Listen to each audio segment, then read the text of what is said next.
السلام علیکم ورحمۃ اللہ وبرکاتہ۔ کہانی زبانی کے ہنستے مسکراتے چمکتے دمکتے خاص ساتھیوں، آج ہم آپ کے لیے لائے ہیں ایک اور نبی کی کہانی جو کہ خاص نبی تھے۔ بھلا کیوں؟ حضرت یعقوب علیہ السلام حضرت اسحاق علیہ السلام کے بیٹے، حضرت ابراہیم علیہ السلام کے پوتے اور حضرت یوسف علیہ السلام کے والد تھے۔ یوں آپ کو یہ خصوصیت حاصل تھی کہ آپ کے دادا اور والد نبی تھے، خود بھی نبی، اور اللہ تعالیٰ نے آپ کے بیٹے کو بھی نبی بنایا۔ آپ کو یاد ہوگا کہ اللہ تعالیٰ نے آپ کے ولادت کی خوشخبری حضرت ابراہیم علیہ السلام کو آپ کے والد حضرت اسحاق کی ولادت کی اطلاع کے ساتھ دی تھی۔ قرآن کریم میں اللہ تعالیٰ نے فرمایا ہے، اور پھر ہم نے انہیں یعنی ابراہیم کو اسحاق کی اور اسحاق کے بعد یعقوب کی خوشخبری دی، اور یہ بھی فرمایا، اور ہم نے ابراہیم کو اسحاق جیسا بیٹا اور یعقوب جیسا پوتا عطا کیا اور سب کو ہدایت دی۔ حضرت یعقوب علیہ السلام کا دوسرا نام اسرائیل تھا۔ سنتے ہوں گے آپ لوگ بنی اسرائیل، بنو اسرائیل، اسی لیے آپ کی اولاد بنی اسرائیل کہلاتی ہے۔ اسرائیل کا مطلب ہے اللہ کا بندہ، یعنی کہ عبرانی زبان میں اسرائیل کہا جاتا ہے جس کو ہم عبداللہ کہتے ہیں۔ عبداللہ کا مطلب ہے اللہ کا بندہ، یہی مطلب اسرائیل کا ہے، اللہ کا بندہ۔ اللہ تعالیٰ نے حضرت یعقوب کو یہ بھی فضیلت عطا فرمائی تھی کہ بنی اسرائیل میں آنے والے تمام پیغمبر آپ ہی کی نسل میں سے ہیں، یعنی کہ بنو اسرائیل کے انبیاء۔ یاد ہوگا آپ کو کل کی کہانی میں کہ حضرت اسحاق کے 2 جڑواں بیٹے تھے، محیص اور یعقوب، اور حضرت محیص جو تھے وہ حضرت یعقوب سے کچھ پریشان رہتے تھے کیونکہ وہ بڑے تھے، اور حضرت اسحاق کو حضرت یعقوب سے زیادہ محبت تھی۔ انہیں معلوم تھا کہ میرے یہ بیٹے اللہ کے نبی ہوں گے، مگر محیص کو یہ بات معلوم نہیں تھی۔ تو ایسا ہوا کہ حضرت یعقوب کی والدہ نے ان کو کہا کہ آپ یہاں سے کہیں دور چلے جائیے، ایسا نہ ہو کہ محیص غصے میں آ کر آپ کو کوئی نقصان پہنچا دیں۔ حضرت یعقوب سفر کرتے کرتے بہت دور ایک مقام حران میں اپنے ماموں کے پاس پہنچ گئے۔ ماموں اپنے بھانجے کو دیکھ کر بہت خوش ہوئے، ان کی خاطر مدارت کی۔ وہ اپنے ماموں کے پاس رہ رہے تھے، وہاں پہ ان کی شادی بھی ہو گئی اپنے ماموں کی بیٹی سے۔ حضرت یعقوب علیہ السلام کی 2 بیویاں تھیں، اور اللہ تعالیٰ نے آپ کو بہت زیادہ اولاد سے نوازا تھا۔ آپ کے 12 بیٹے اور 1 بیٹی تھی۔ بیٹوں کی شادیاں ہوئیں اور پھر ان کی اولاد پھیلتے پھیلتے 12 قبیلوں کی شکل اختیار کر گئی۔ یہ 12 قبیلوں کی کہانی آگے بھی آئے گی، یاد رکھیے گا۔ حضرت یعقوب کی چھوٹی بیوی سے ان کے 2 بیٹے پیدا ہوئے، ایک حضرت یوسف اور دوسرے بنیامین۔ اس کے کچھ عرصے بعد اللہ تعالیٰ نے حضرت یعقوب علیہ السلام کو حکم دیا کہ آپ واپس کنعان چلے جائیں جہاں سے وہ آئے تھے۔ اب وہ واپس اپنے گھر والوں کے ساتھ وہاں جانے کی تیاری کرنے لگے۔ رستے میں وہ اس جگہ پہنچے جہاں ان کے بڑے بھائی محیص بھی تھے۔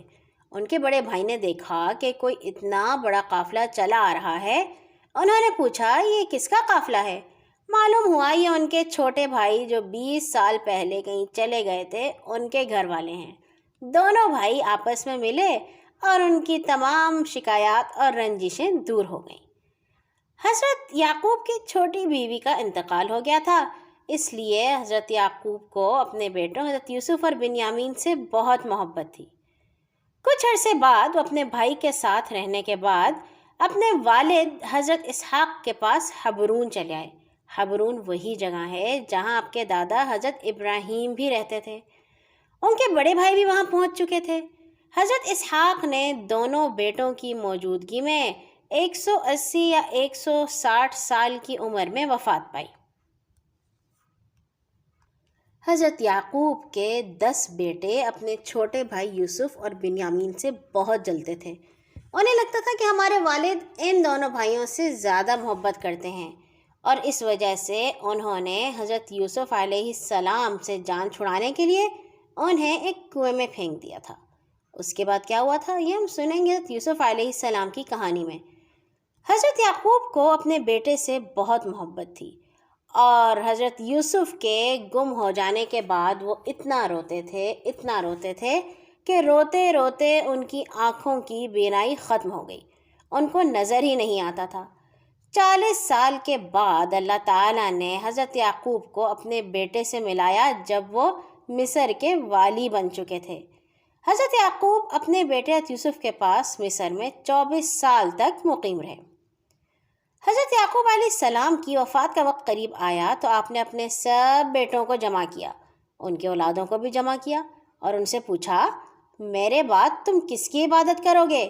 سب نے ایک زبان ہو کر جواب دیا، ابا جان ہم سب اس رب کی عبادت کریں گے جو آپ کا اور آپ کے آباء و اجداد ابراہیم، اسماعیل اور اسحاق کا معبود ہے۔ یہ بات ہمیں اللہ تعالیٰ نے قرآن میں بتائی ہے۔ اللہ تعالیٰ نے فرمایا، بھلا جس وقت یعقوب وفات پانے لگے تو تم اس وقت موجود تھے جب انہوں نے اپنے بیٹوں سے پوچھا، میرے بعد تم کس کی عبادت کرو گے؟ انہوں نے کہا، آپ کے معبود، آپ کے باپ دادا ابراہیم، اسماعیل، اسحاق کے معبود کی عبادت کریں گے جو ایک ہے، اور ہم سب اس کے فرما بردار رہیں گے۔ حضرت یعقوب علیہ السلام نے اپنے بیٹوں کو کہا، میرے بیٹو، اللہ نے یہی دین تمہارے لیے چنا ہے، لہٰذا یاد رکھو تمہیں موت آئے تو اس حالت میں آئے کہ تم مسلمان ہو، ہمیشہ اللہ تعالیٰ کی بات مانتے رہنا۔ تفسیر میں موجود ہے کہ حضرت یعقوب علیہ السلام نے مصر میں 24 سال رہنے کے بعد وفات پائی۔ وفات سے پہلے حضرت یوسف علیہ السلام کو وصیت کی کہ میری میت میرے وطن بھیج کر والد اسحاق علیہ السلام کے پاس دفن کیا جائے۔ اسی لیے ان کی وفات کے بعد ان کی میت کو لکڑی کے تابوت میں رکھ کے بیت المقدس منتقل کیا گیا۔ قرآن مجید کی 16 آیات میں حضرت یعقوب کا نام ان کے نام یعقوب کے ساتھ ذکر فرمایا گیا ہے۔ اللہ تعالیٰ سے دعا ہے کہ وہ ہمیں اپنے انبیاء کے نقش قدم پر چلنے کی توفیق عطا فرمائے، آمین۔ کل آئیں گے انشاءاللہ ایک اور نئی مزیدار کہانی کے ساتھ۔ اللہ حافظ۔